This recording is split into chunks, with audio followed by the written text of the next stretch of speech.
Smart Ahmednagar news. Itkur ग्रामपंचायत येथे लिंगायत समाजाचा दिनांक 15 ऑगस्ट 2026 रोजी प्रशासनाविरोधात आमरण उपोषणाचा इशारा देण्यात आला।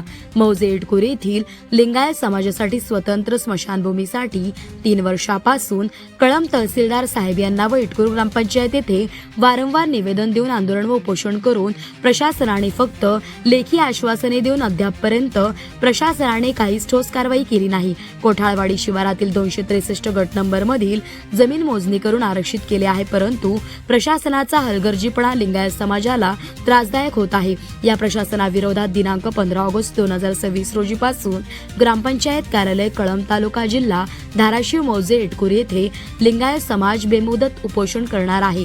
तरी स्मशानभूमीच्या जागेची मागणी तात्काळ मार्गी लावावी, या प्रश्नावर तातडीने निर्णय घ्यावेत, अन्यथा या उपोषणादरम्यान बरे वाईट घडल्यास किंवा झाल्यास आपले प्रशासन जबाबदार असेल। तसेच सामाजिक कार्यकर्ते व उपोषणकर्ते बिभीषण सोमनाथ कुंभार यांनी सर्व लिंगायत समाजाच्या स्वाक्षऱ्या घेऊन निवेदन देण्यात आले।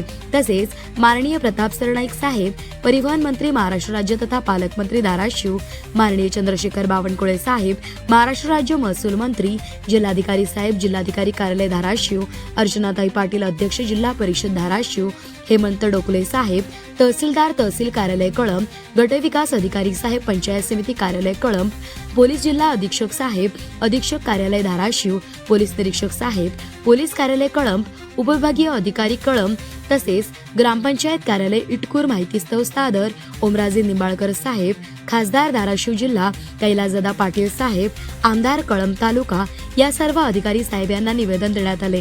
तसेच उपोषणकर्ते बिभीषण सोमनाथ कुंभार यांच्यासह सर्व लिंगायत समाज मोठ्या संख्येने यावेळी उपस्थित होता। धाराशिव प्रतिनिधी संतोष गिरे।